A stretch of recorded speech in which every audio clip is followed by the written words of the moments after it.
Hello, good afternoon everyone. I am your kabutbot and I'm still laying on my bed because I'm drunk pa rin until now because natapos namin yun ang ating Mamam Kagabros is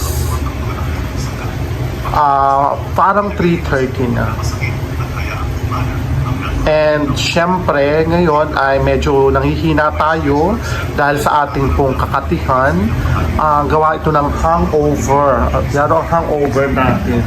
So, wala naman po tayong lalaki kagabi. Medyo nagsayaw lang tayo kasi nga super ganda. And pagising ko kanina umaga, ang sakit-sakit ng head ko. Oh my gosh. And happy 35th mut-mut sa ating dalawa, although you can't reply my text or chat.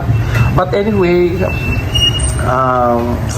that's, I don't know how to explain about it. Oh my God. Shit.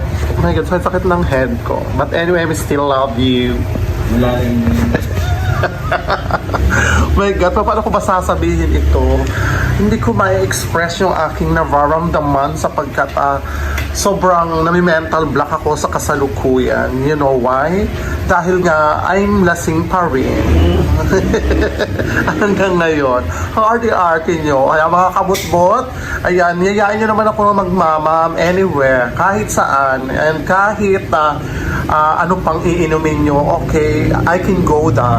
Basta just invite me, okay? Thank you, love you. I don't like ESQ kasi nga nakakaano siya, nakakalagnat. Nilalagnat kasi ako sa ESQ.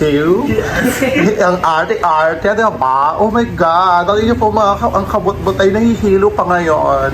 Okay, kasi nandito po tayo sa sa enkantadong lugar na kung saan ay gagamitin natin ang brilyante ng inagaong apoy para sunugin natin ang mga kalalakihan, mga manluloko. Naiinis ako. Wow, mo inis ko ha.